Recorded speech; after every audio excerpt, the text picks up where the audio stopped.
ఒకేసారి మాందర మేల్పడి రైలెక్కేస్తుంటే ఎవరికన్నా భయం వేస్తుంది కదండి. అప్పుడు నా పేరు తలుచుకుంటే విపరీతమైన ధైర్యం వచ్చుద్దమ్మాయి. ఇవే తగ్గించుకుంటే మంచిది. అయిందా? ఎక్స్ట్రాలు చేయకుండా చెప్పేది నువ్వు. అంతమంది ఒకేసారి ఎక్కేసి నాన్న రభస్ చేస్తారండి. టెన్షన్ ఎట్టేసుకున్న అమ్మాయి అప్పుడు ఏం చేస్తుందో తెలుసా అండి? అమ్మాయి నువ్వు చెప్తే తెలుసుద్ది, లేకపోతే చూపిస్తే తెలుసుద్ది.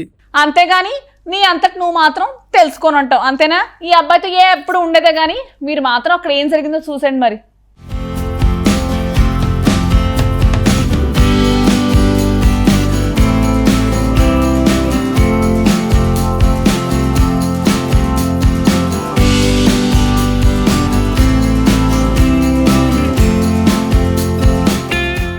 రోడ్డు మీద ఒంటరిగా అమ్మాయిలు తిరగటం కష్టమే. ఇక రైల్లో ఎంతోమంది జనాలు ప్రయాణిస్తున్నా కూడా ఓ మహిళ భద్రత గురించి టెన్షన్ పడాల్సిన పరిస్థితి తలెత్తుంది. బీహార్లోని కతిహార్ జంక్షన్లో ఈ ఘటన జరిగింది. జయనగర్ మణిహరి జానకి ఎక్స్ప్రెస్లో గొడవ జరుగుతుండటంతో ఓ మహిళా ప్రయాణికురాలు భయపడి రైలు వాష్రూంలో తలుపేసుకుని దాక్కుంది. కోచ్లోకి అక్రమంగా ప్రవేశించిన వ్యక్తుల వల్ల పెద్ద గొడవ చెలరేగటంతో ఆమె భయంతో వాష్రూంలో దాక్కుంది.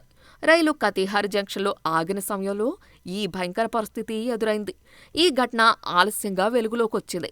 దీనికి సంబంధించిన వీడియో సోషల్ మీడియాలో వైరల్గా మారింది.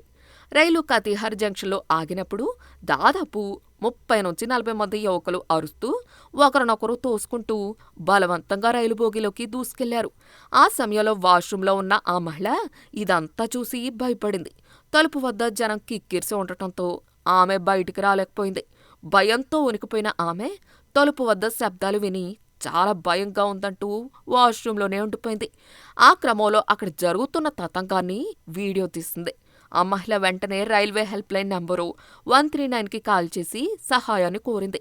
సకాలంలో స్పందించిన రైల్వే ప్రొటెక్షన్ ఫోర్స్ సిబ్బంది ఆ బోగీలోకి చేరుకున్నారు. వారు అక్రమంగా వచ్చిన ప్రయాణికుల్ని పక్కకు పంపి మహిళని వాష్రూమ్ నుంచి బయటకు తీసుకొచ్చారు.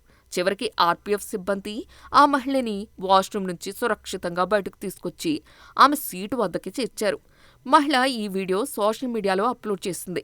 మీరు బీహార్ని బాగు చేయలేరు అంటూ తన పోస్ట్లో రైల్వే సేవను ట్యాగ్ చేసింది. తాను ఎదుర్కొన్న భయంకరమైన పరిస్థితులపై ఆందోళన వ్యక్తం చేసింది. కోచ్లో దొండగలు టీటీఈతో కూడా వాదించారు. ప్రయాణంలో మహిళలకు ఎంత భద్రత అవసరమో తనకు ఇప్పుడు అర్థమైందని తెలిపింది. ఇది చూసిన నెటిజన్లు మనుషులు ఎట్టా తయారయ్యారేంటని ఆందోళన వ్యక్తం చేశారు.